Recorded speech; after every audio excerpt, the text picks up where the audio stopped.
kod UDA nyaka yud loch e yiero maduong' mabiro. Olose kinde romo mokelo kanyakla jotelo mawuok e riwruogno romo mobagi gwenge ma Naivasha. Ruto yango gigo ma piny owacho chopo kare. Oyango ni biro bedo siro e kampen mag riwruogno. Kolero ni loch mar kweth makwedo piny owacho biro muko kendo ketho chenro mag loko piny Kenya. Higa achiel e wang'e to oganda jo Kenya dhi e yiero maduong'. Duond bura mar ODM kod UDA ochako safar mar keto odgi e lai. E romo mar josiasa kod jotelo mag duond buche ariyogo e gwenge mag Naivasha kaunti ma Nakuru, jatend piny William Ruto ong'ado bura ni gini gisekao nikech gionge piem moro amora. We must win. By God's grace, we must win the next election. Inshallah, we must win the next election. Not for your sake, for the sake of Kenya. Because the alternative is difficult to fathom. Gichia mar Ogae, Ruto onyiso kweth mobalo kod sirikal mare ni funde mag siasa yudore e duond bura mar ODM kod UDA kendo gibiro gi mahino. Ogae mar ODM Laktar Oburu Oginga opako jatend piny William Ruto kuom nyiso ODM osiep mar adiera kipimo kod jatend piny machon Uhuru Kenyatta kendo kwayo johera mag ODM ni gir William Ruto ni ber kendo gidonjie. Don't sit in the fence. You must decide where you are.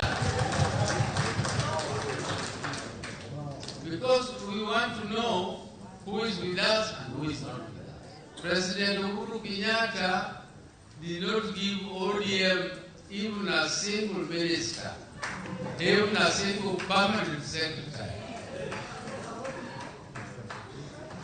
There was the only thing which President Uhuru Kenyatta gave us was a promise to give us the presidency.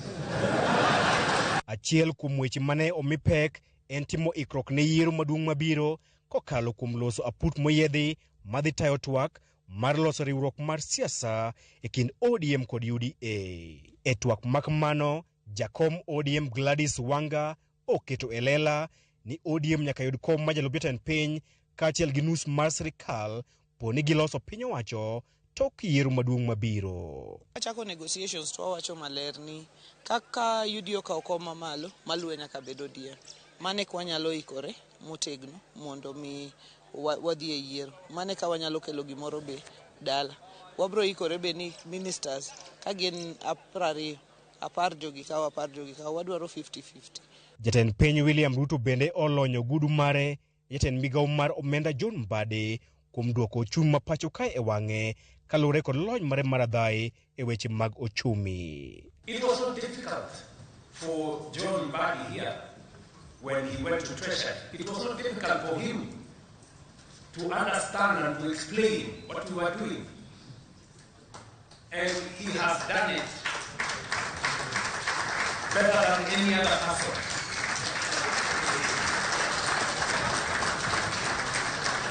I mean, let us give credit where it's due.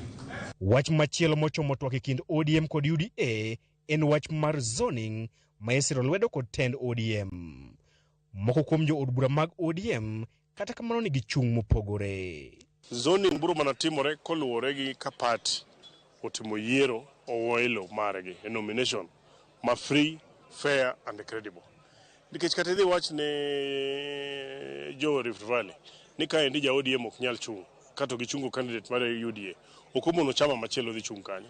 Okomono ja independent candidate chung' kanyo nikech chiko yiene ng'ata mondo chung' godo.